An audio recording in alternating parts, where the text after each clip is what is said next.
Assalamualaikum warahmatullahi wabarakatuh.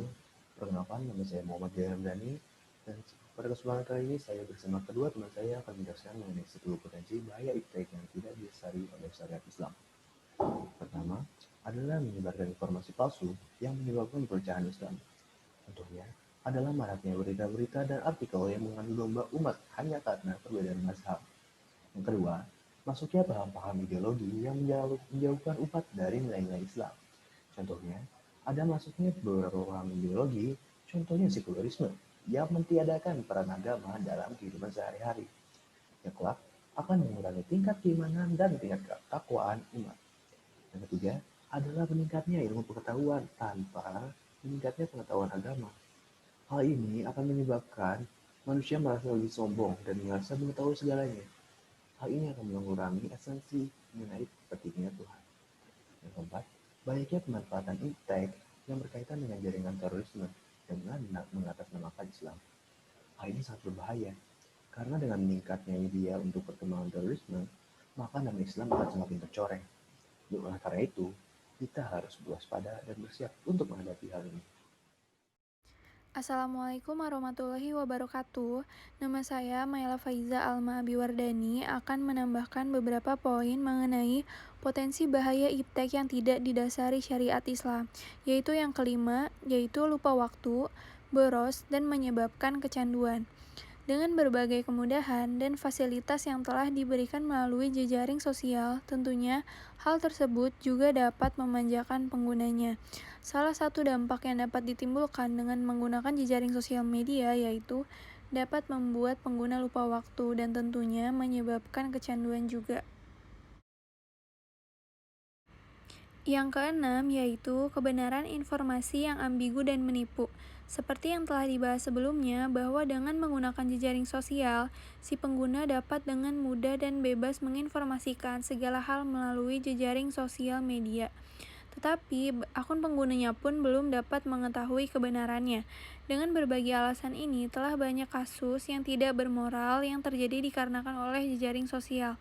Salah satu situs yang paling banyak terjadi kasus negatif yaitu adalah Facebook, dan kasus yang paling banyak terjadi yaitu kasus penipuan, pelecehan seksual, dan lain sebagainya. Hal ini terjadi karena informasi yang telah dibagi beberapa pengguna masih dipertanyakan kebenarannya, dan hal ini dimanfaatkan oleh beberapa oknum yang tidak bertanggung jawab. Baik, bismillahirrahmanirrahim. Assalamualaikum warahmatullahi wabarakatuh. Perkenalkan, nama saya Ahmad Aunur Rafiq. Saya akan melanjutkan from diskusi selanjutnya, yaitu kita masuk 4 poin yang terakhir.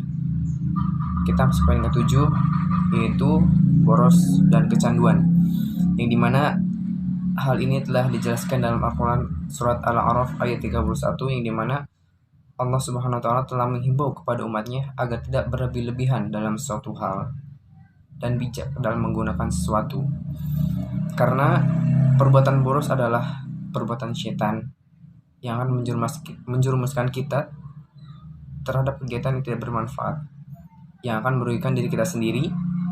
Poin yang ke-8 yaitu kita harus mengkaji ulang akan sebuah ceramah maupun artikel-artikel yang di-share di media sosial, entah itu YouTube maupun Instagram dan yang lainnya.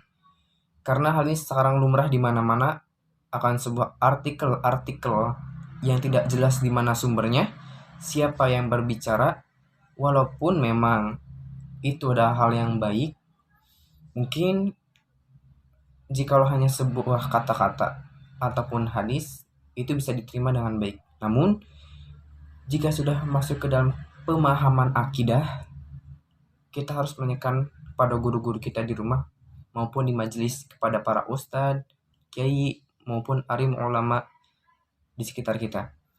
Karena sebuah ilmu agama adalah sebuah ilmu yang sangat berat. Gampang, tapi berat. Jika kita perdalam lebih dalam lagi, akan sangat rumit. Makanya kenapa belajar agama tidak hanya cukup di media sosial, tetapi kita harus mempunyai guru yang benar-benar bisa membimbing kita ke dalam sebuah kebaikan.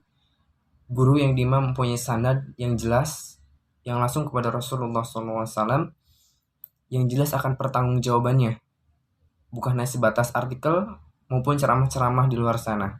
Mungkin memang itu berdampak baik, tapi lebih baiknya dan alangkah baiknya kita sowan langsung kepada guru-guru kita di rumah maupun di majelis kita, menanyakan dan berdiskusi akan sebuah ilmu agama.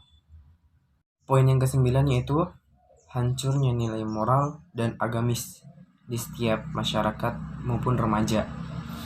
Karena banyak sekali dampak-dampak yang sekarang kita rasakan akan kulturasi budaya yang dimana dicampur adukannya pemahaman akidah oleh orang-orang luar maupun agama-agama di luar Islam, yang dimana mengatasnamakan Islam sebagai senjata untuk meruntuhkan umat beragama. Hal ini kita harus menggunakan teknologi dengan sangat bijaksana. Jikalau kita tidak punya pemancam yang baik, maka kita gampang diadu dombakan akan sebuah pemahaman. Mungkin kita dibuat melenceng ataupun dan yang lainnya, karena kita tidak punya pondasi yang kuat akan sebuah pemahaman agama. Poin yang 10 yaitu ini sangat lumrah di mana-mana, kita akan lupa waktu jikalau kita tidak bisa menggunakan teknologi yang tidak dasari atas pemahaman yang baik. Karena lupa waktu itu segala hal perbuatan yang sangat buruk. Lupa sholat, bahkan lupa kepada diri sendiri, lupa makan, lupa istirahat, dan lain sebagainya. Makanya di sini kita harus benar-benar bijak dalam menggunakan teknologi itu agar kita mendapatkan feedback yang baik pada diri kita sendiri dan bisa memberikan manfaat kepada orang lain.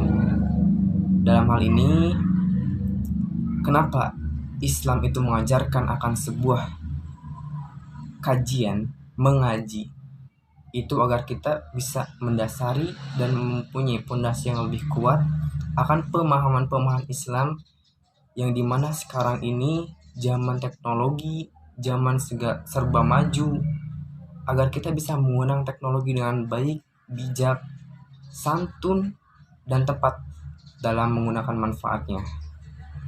Sekian dari kelompok kami yang atas beranggotakan saya Ahmad dan Rafiq, Muhammad Khalil Ramadhani, dan Maila Faiza Alma Abiwardani, mengucapkan jazakumullah astana jaza, syukron kathiron. Mohon maaf bila ada salah kata, mohon dimaklumi. Kurangnya kami mohon maaf, dan lebihnya semoga bermanfaat bagi kita semua. Wassalamualaikum warahmatullahi wabarakatuh.